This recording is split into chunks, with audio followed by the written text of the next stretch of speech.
Your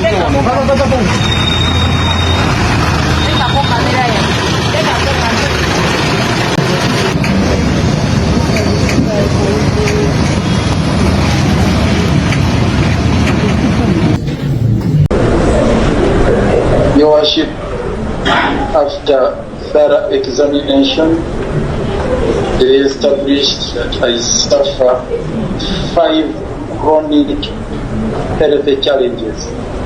5 chronic health challenges, which are very, very serious.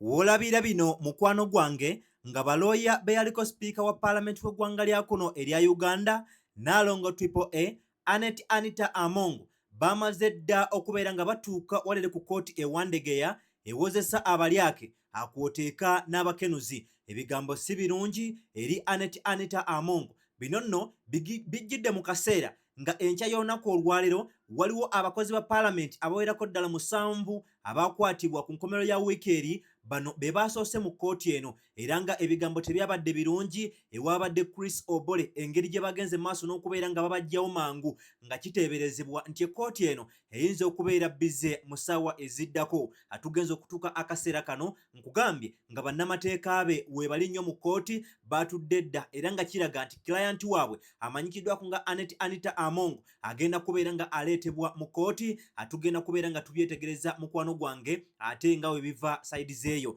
Mu ngeri y'emu enkya y'olunaku olwaleero eyaliko omulodi w'e Kampala amanyikiddwako nga Ssaalongo Erias Lukwago. Ono nno embeera y'obulamu bwe mukwano gwange nayo si nnungi lwa nsonga nti ekitongole eky'amakomera olunaku olwaleero kiremereddwa okubeera nga kimuleeta mu buntu wabula beeyambisizza omutimbagano ogwa Zoom bwe batyo ne bagenda maaso n'okubeera nga bannamateeka be nabo bamukubako eky'omulubaale. Okusinziira ku Erias Lukwago asinzidde wali eri mu kkomera waali n'agamba omulamuzi nti ow'ekitiibwa omulamuzi nakkiriza okubeera nga nfa. Ebigambo bibadde bikaabya bibadde bikwasa ennaku ogenda kubeera nga obiwulira lwa nsonga nti Erias Lukwago atuuse okubeera nga agamba omulamuzi nti nzikiriza okubeera nga nfa wabula bwe mba sinaba kubeera nga nva mu bulamu bw'ensi nzikiriza ngenda at least basooke bakendeeze ku bulamu oba ku bulumi buno obugenda okubeera nga bumpisibwamu ennaku zino. Mpita mu bulumi bungi obutagambika. Nzikiriza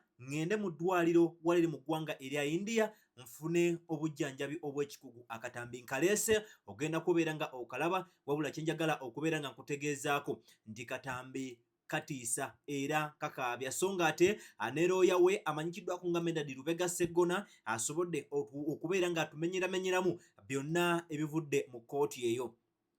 Mu ngeri y'emu olunaku olwaleero munnakibiina ekya PLU amanyikiddwako nga Dennis Namala ono yavuddeyo era nga parliament yasobodde okubeera nga emuwago ahead bw'agenda okubeera nga ayanjula ekiteeso kye mwe baagala okubeera nga bagirawo leader of opposition era nga baagala kubeera nga bakola nnongoosereza nga leader of opposition balonda mulonde so si ekibiina ekisinza ababaka abangi mu parliament nga kye kigenda maaso n'okubeera nga kimwerondera. Enteekateeka zonna ogenda kusobola okubeera nga oziraba. Mu ngeri y'emu atugenda kubeera nga tuddamu atwetegereze akatambi akamyuka omwogezi w'ekibiina ekya NUP Alex Waiswa Mufumbiro bwe yagenda maaso n'okubeera nga alabulira Anet Anita Among nga mugamba gwe bagenda kuvuba essaawa yonna nga kyennyanja. Ogenda kubeera nga nabyo awo biraba. Ate ye omuyimbi amanyikiddwako nga Gerard Kiweewa yagenze maaso n'okubeera nga afiirwa omwagalwa we nabyo tugenda kubeera nga tubitunulamu.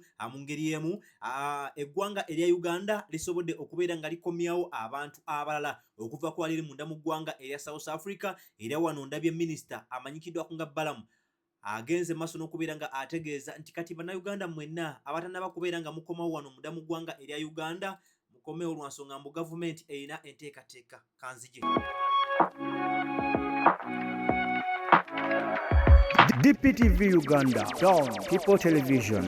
Nengambe banamu abasigaddeyo eyo ng'oyo omuvubuka gwe bayita Dogo Nation.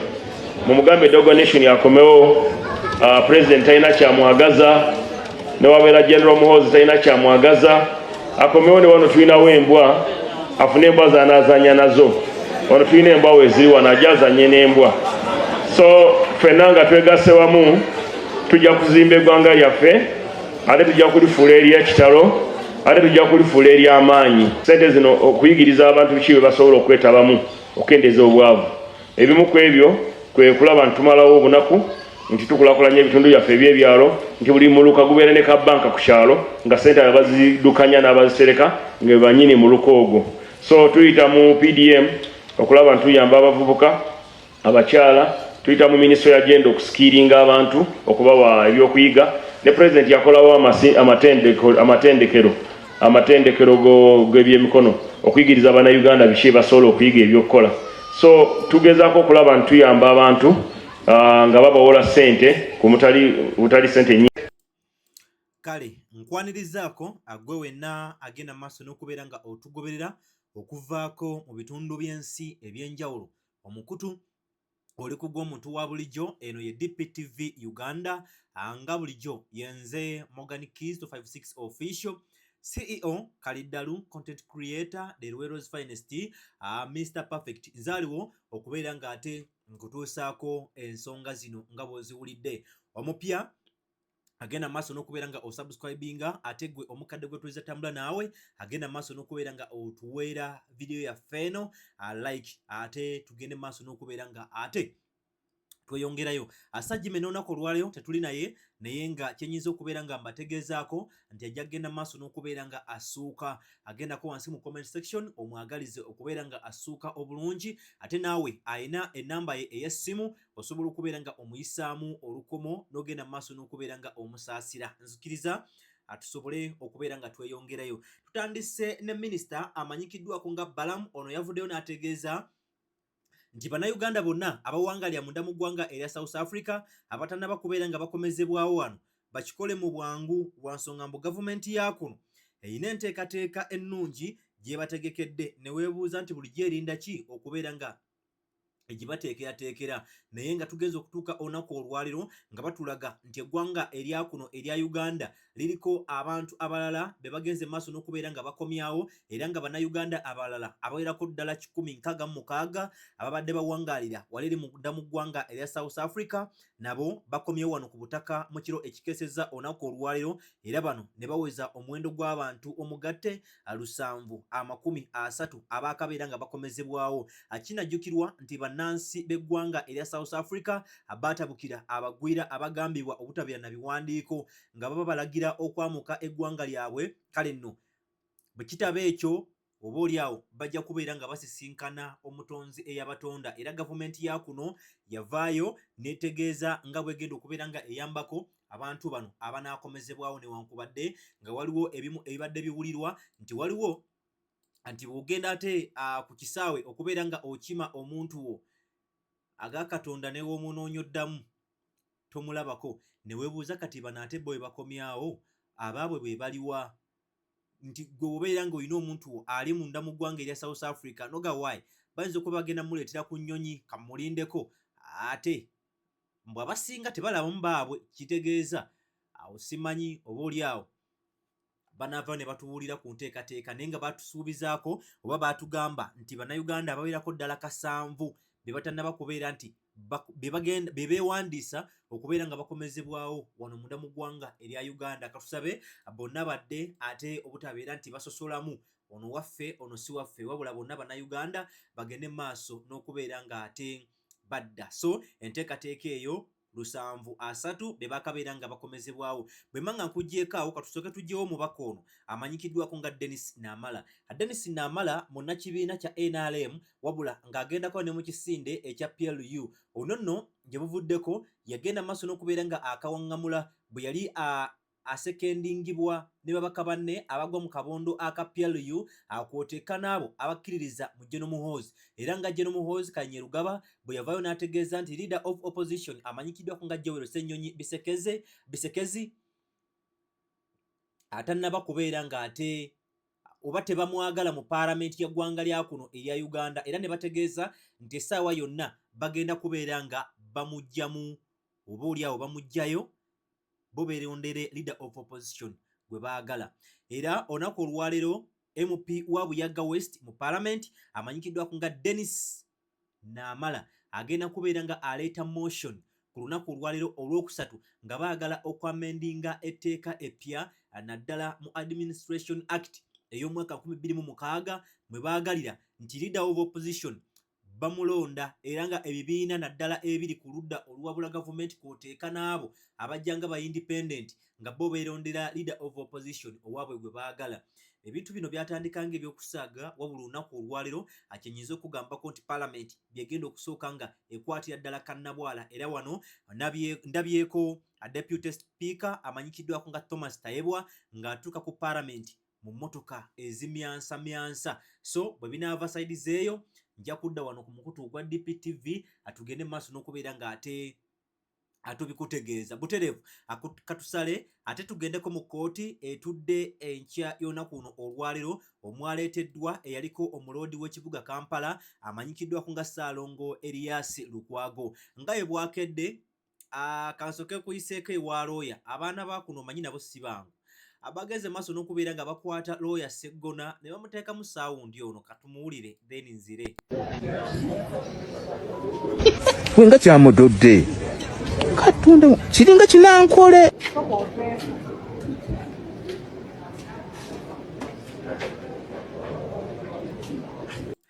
kale bwe tutyo bwe byabaddewo nga looya Sseggona ate atuuka ku kkooti then betwazzemu okubeera nga tufuna ku kkooti nti amawulire agazzeemu gatutegeezezza nga Ssaalongo Erias Lukwago waatagenda kubeera nga aleetebwa mu buntu era ng'ono okubeera nga alabikako baamulabidde ku mukutu ogwa Zoom era wano ku mukutu ogwa Zoom Ssaalongo Erias Lukwago yagenze maaso n'okubeera nga ategeeza omulamuzi wa kkooti ebigambo ebyabadde bikaabya n'amaziga.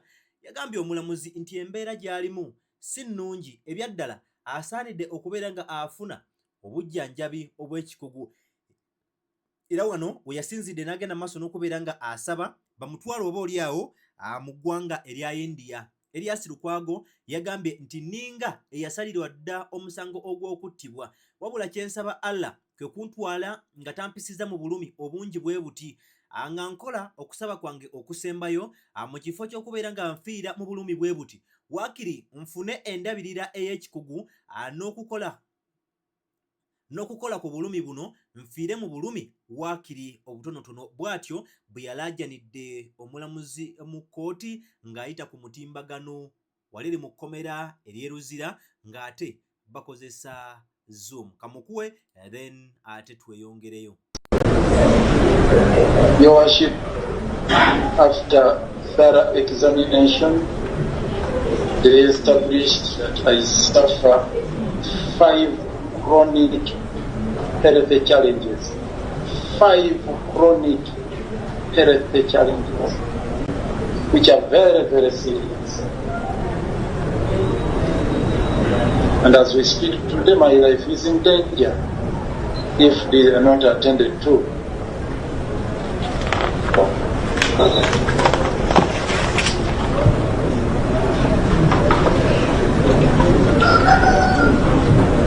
I have a problem with breathing. They mentioned it here.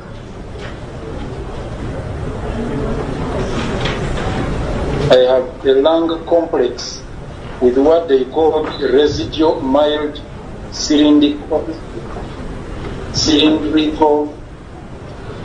bronchitis.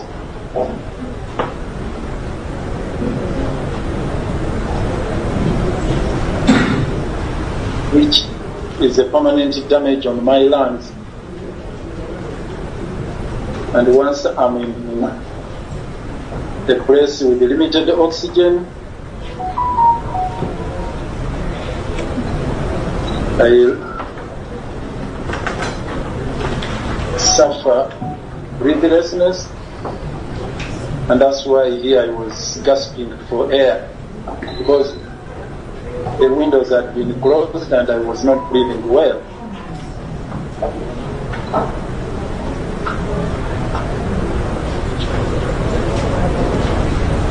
And they recommended that I should always be in a well-ventilated environment,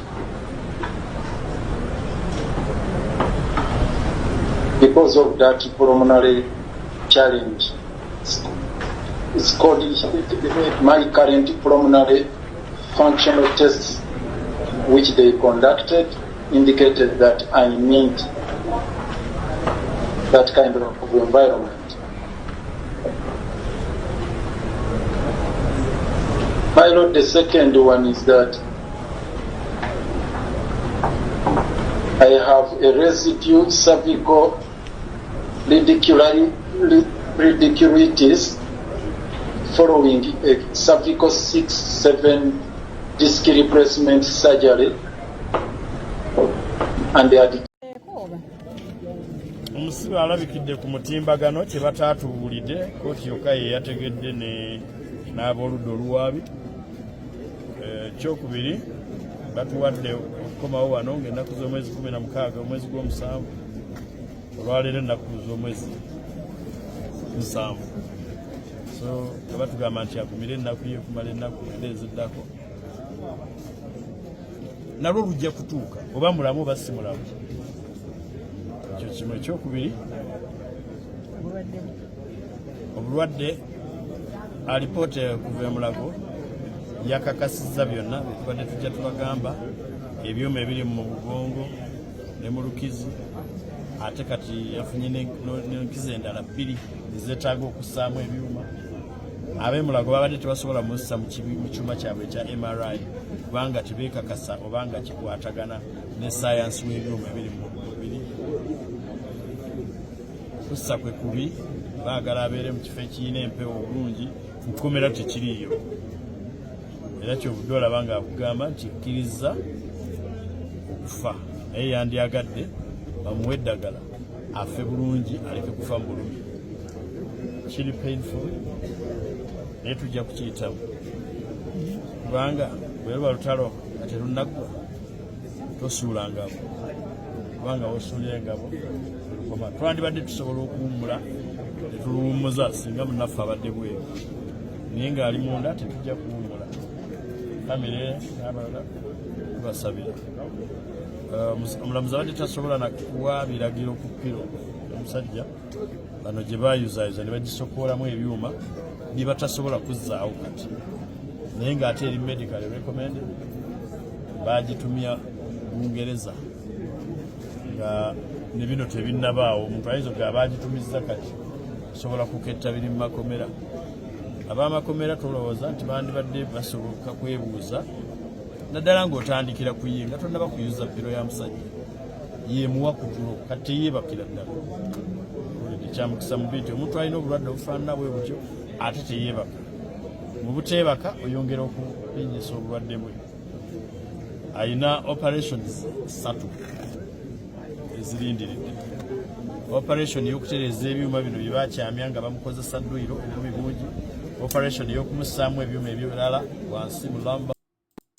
Kale eyo looya we amanyikiddwako nga Medard Lubega Sseggona akalya amaggwa. Then bwe mbanga nkuggyekaawo anzikiriza ate tugendeko mu kooti eyasoose okubeera nga etuulawo enkya y'olunaku olwaleero, era ng'eno yabadde wali eri mu bitundu ebya Wandegeya. Azaabadde essaawa nga 4:05 bano abakungu abawerako ddala 7 era nga bakulembeddwamu Director of Communications and Public Affairs omwami amanyikiddwako nga Chris Obole, ye ne banne abalala 6 bagenze maaso n'okubeera nga baleetebwa ku misango egyekuusa ku buli bw'enguzi. Era bano akansoke nkwe ku mbeera bwe babadde batuuka, then ate nkomewo tweyongereyo mukwano gwange.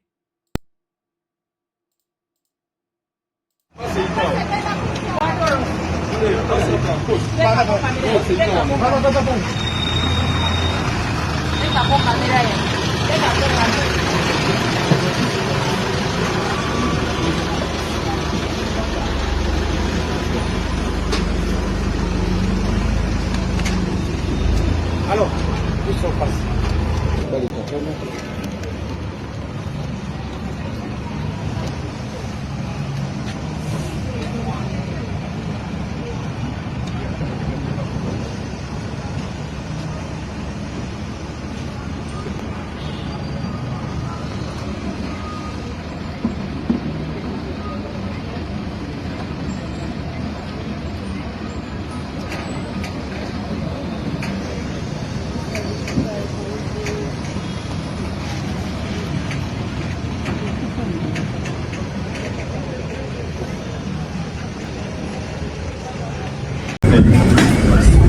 Kale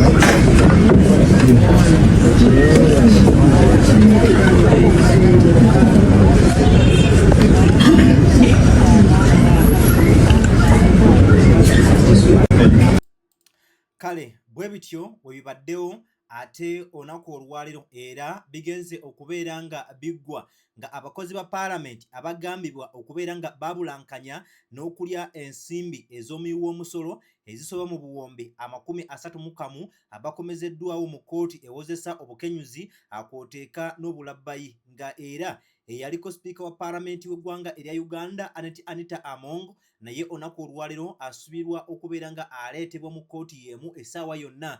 Bano mulimu Chris Obole ono nno nga ye yali akulira abakozi, akuliko Leonard Okema ono nno yali muwandiisi wa sipiika, akwaliko Rajabu Kaya Ssemalulu ono nno Ssemalulu yes akwaliko then Rajabu Kaya Ssemalulu ono yali akulira kunoonyereza mu yafeesi ya sipiika. Emmanuel Okwi Emlon ono nga yali wa byanteekateeka wa protocol. Akwaliko Vincent Otebata ono yali akulira ssako ya paalamenti. Akwaliko Methodist Mulebe era nga bano bagambibwa okubeera nga baafiiriza eggwanga ssente ezisoba mu buwumbi 31 ku mulembe gwa sipiika Anita Among era ne bagenda maaso n'okubeera nga babalistinga. Chris Obole ono nno yasobola okubeera nga afiiriza eggwanga lino obuwumbi 5 ne biliyoni n'obukadde 2. Daniel Adiro ono wa buwumbi 14 mu bukadde 6. Leonard Okema abuwumbi 3 mu bukadde 4.8. Rajabu Kaya ono wa buwumbi 2 mu bukadde 10.17. Okwi Emmanuel Emlon ono wa kawumbi kamu mu bukadde 10. Etute Stella ono wa bukadde 7.5 bukka. Oteba Vincent ono ye wa buwumbi 5 mu bukadde 2. Ate zaali zikola omugatte gwa buwumbi 31 mu buwumbi 8 mu bukadde 25 ez'ensimbi eza wano ez'eggwanga erya Uganda. Era wano omulamuzi asinzidde wano agenda maaso n'okubeera nga akabategeeza nti gwe Chris Obole abadde nno Chris Obole kugamba Chris Obole ye yabadde yagambye nga yataddemu dda okusaba kwe okw'okweyimirirwa ne bamugamba gwatandaba na kubeera nga oweza wiiki mu komera gwasaba okweyimirirwa ne babagamba anti mugende mu komera mugende mwebakeyo okutuusa ng'ennaku z'omwezi 27 omwezi ogw'omusanvu mu mwaka 2026 era mujja kubeera nga mukomezebwawo ku ssaawa 4 ez'okumakya nga bwe kibaddewo enkya y'olunaku olwaliro. So embeera bw'etyo bw'eri naye nga ate era nga bwe nkutegeezezaako anti mu kkooti emu eno yennyini essaawa yonna ewunya evvumbe bano bagenze maaso n'okubeera nga tebabalwisa babongezaayo era ekkooti emu yennyini batutegeezezaako nti ku ssaawa 8 almost kakati ziri 8 bagenda kubeera nga basuubirwa oba basuubira omugenyi omuteeketeeke amanyikiddwako nga Nalongo Triple A Anita Among newankubadde nga waliwo ebikyalumira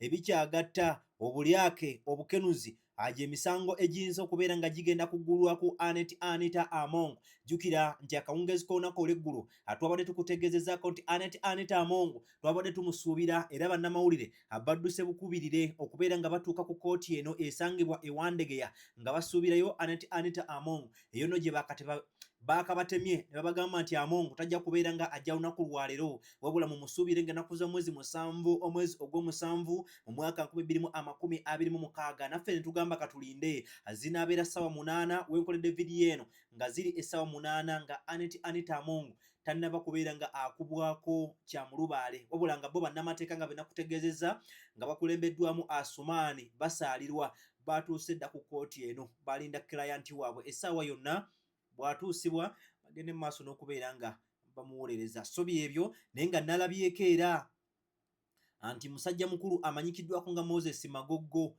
ono nno ye bba wa sipiika Anita Among nti naye essaawa yonna bayinza okuba nga bajja kumulivula okumujja mu yafeesi gyatuddemu ekyokubeera nti yakulembera omuzannyo gw'omupiira wano munda mu ggwanga erya Uganda. Kakati n'essaawa yonna naye bayinza okubeera nga bajja mulindiggula ennume y'ekigwo bamugye mu ntebe eno, era nga naye bagamba mbu nsonga za buli bwanguzi. So ebyo bwe bityo ate era nga nalabyeko ku lisiti emu, yes, nalabyeko ku lisiti emu nga bagamba nti waliwo abakungu abalala abayinza nabo okubeera nga bagendagendako mu kabula muliro, era nga nabo mbu Anita Among yalinga akola nabo, so tetunaba kubeera nga tubikakasa nnyo, era nga lisiti eno nagirabyeko amannya amanene. Kwabaddeko Tone Awanyi, Martin Ojala Mapenduzi, Asumani Basalirwa n'olunaku olwaliro abaddeyo mu kkooti, Abdul Kantuntu, kwabaddeko Ibrahim Semuju Nganda, Isiaji Patrick, Moses Hashim Magogo, Matthias Mpuuga Nsamba, Medadi Lubega Segona, Abedi Bwanika, Juliet Kakande Nakabuye, Joyce Baagala Ntwatwa, Michael Kakembo Mbatekamwa, Agoni Sailasi, Anesise Namuju. Era nga bino omukutu ogumanyikiddwa gwa Kampala Jano gwalaze nti ono naye yeeyambisangako ku akawunti zaabwe okubeera nga ayisaako ensimbi babitugambe. So essaawa yonna singa olabako abakulu bano abawerako ddala 15 teweewuunya, bayinza okubeera nga nabo bavunaanibwa ne sipiika amanyikiddwako nga Anita Among. So embeera bwetyo bweri, tannaba kubeera nga aleetebwa, wabula twakitegeddeko nti ssaawa 8 tetumanyi, kubanga ne Miriam Matembe bamuleetako ku ssaawa 11 mu kkooti. So essaawa yonna Anita Among w'omulaba togenda maaso n'okubeera nga ate weewuunya. Then awo wennyini we njagala okubeera nga nkujjukiza akatambi ka Alex Wayusa Mufumbiro. Ono yamugamba nti mu bbanga eritali lya wala nnyabo ogenda kuba nga oyingirako ekitalya oba eruzira. Nambezi abaddeko Nambezi ne mujja kumulaba nga ezinyogoga zimulidde.